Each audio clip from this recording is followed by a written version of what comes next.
The second match on the card, which I'll get Anthony to pronounce the name, especially the Japanese one. Anthony. All right, the second match was Kojima versus formerly known as Dean Ambrose, now known as Jon Moxley. What did you think of the match, Pete? It was good. It was good to sort of see Jon Moxley again, because I hadn't really seen much at all of him since he left WWE. But he's I've seen him referred to in some circles as maybe the next Stone Cold Steve Austin. I don't quite think he's that, but I do like that sort of rough and rugged brawler type whatever. But I mean, the guy can work. The Japanese guy I hadn't heard of, but apparently from listening to some of the commentary on the pay-per-view, like the guy's been around for nearly 30 years.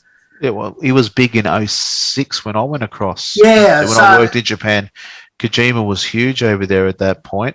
And the same with Suzuki, which come out later on. Yeah. So he's obviously a fair age then. Well, he's my age. Late 40s, early 50s. Yeah, he'd be that old, Amazingly fit for that age and worked well. Yeah, very well. Because this is from the alliance that AEW has with New Japan, yeah? Yeah, that's correct. And this is where AEW is getting a lot of good mileage out of this. And their connections with Impact, and their connections with the NWA. It's smart. It's smart business at the moment for all promotions. When you're going up against WWE, yeah, you need something. You need. But I didn't mind the match in the slightest, and I thought it was a hard match. It was a tough match. It was. It was something you see in Japan. It is what you would see in Japan. Yeah. We'll say on a G1, say the semi-finals of G1, that kind of thing, where both guys are just whacking into each other as hard as possible. Mm. I don't know whether that translates well with the US audiences, though. I mean, look, the audience that was in that room, it translated to a WWE audience. I don't think that style would translate to, because they wouldn't understand where it's coming from. Yeah. It's once again, it's that strong style, that fighting spirit style that comes out of Japan. I don't know whether I thought it was a good match. Right, it was solid. It was a good, solid match. It was solid. I gave it a 6 out of 10. I thought to myself though, Kojima is not a name. No offense to the Western audiences, unless you followed him. Like everyone that worked back in the day for PCW and PWA, we all followed the Japanese wrestling. So we and a lot of our style was, especially the strong style, the Victorian strong style, was based off the US style.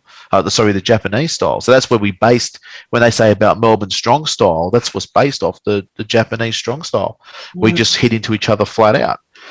But I don't think it would translate well to the US audiences, or the people that didn't understand where it come from.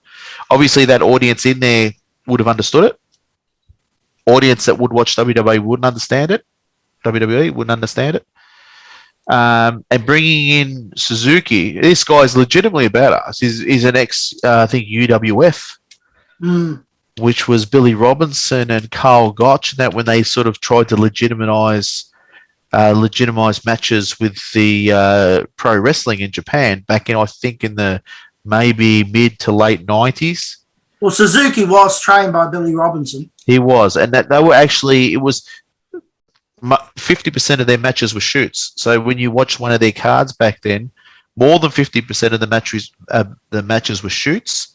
And then you had your pro wrestling matches that were worked at the end of it. There was an deliberate outcome on their stars. But a lot of those guys wrestled for real. It was catch wrestling, catch as catch can, with strikes, open hand, very much like Pancrase.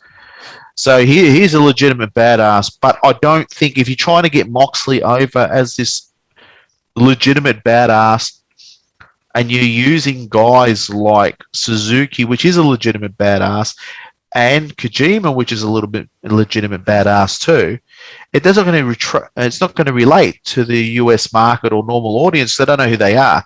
You may as well get a UFC fighter like a Dan Severn in and let him beat up on a Dan Severn and pay Dan Severn, because Dan Severn is a legitimate bad he's a tough guy. Not a bad person, probably wrong. But he's a tough bloke. He's a legitimate guy. They did that for Taz. If you remember in ECW when they were trying to legitimize Taz, they brought in all these, UFC fighters that were not like at the top end, the pointy end of it, and he would kill them all in under 30 seconds. I think there was one, the polar bear or the Alaskan bear or something. I can't remember his name, but Taz beat him to legitimize that what he was doing was a shoot style. So that's what you're going for with Moxley, and you're trying to use that concept of making Moxley like a Sandman cross legitimate badass. You're using names that the market doesn't understand. You understand where I'm coming from? Yeah, absolutely. Nobody knows. They don't understand them or maybe relate to them as much or may not have seen as much. So it is. But clearly the association with New Japan, because there's... I've got a wee bit to say about that later on some information I had the other day. But I suppose it's working both ways. Like... talent swapping in that. Yeah. Just for me, if they're trying to make Moxley out to be... This doesn't do much for Jon Moxley and the character in making him legit. Suzuki does sort of if the audience knows who it is. And if the audience don't know who he is, you can talk him up as much as what you want. And once again, these are two guys in their 50s too, in their 60s, 50s. Their age is two. That's a thing you sort of ask yourself the question. Well, the two Japanese boys. You would have been, you go and find somebody else if you want to legitimize this guy to be an absolute badass. I looked at that Suzuki. I thought, geez, there's not much of him. No, there's not much of him. I know he's as tough as nails, but you just looked at him and I thought, gee, there's not much of you. No, he's not a big fella. A lot of the guys in Japan aren't big guys. I went across there thinking that I was going to be small, and I was quite big compared to most of them. The US guys are huge, all of them. They all seem to be, better steroids in their beef over there. But, but the Japanese guys are not big. That's why Australian wrestlers go over there and we get a good opportunity because we're not physically big, but we're within in their frame. So... that's why we get a good run over there if we go over there and do the right things. But for me, it was a 6, solid match, good second match in. The first one jump-started the card, and then the second one's brought it into a nice level now to build. Next match, Mr. Anthony.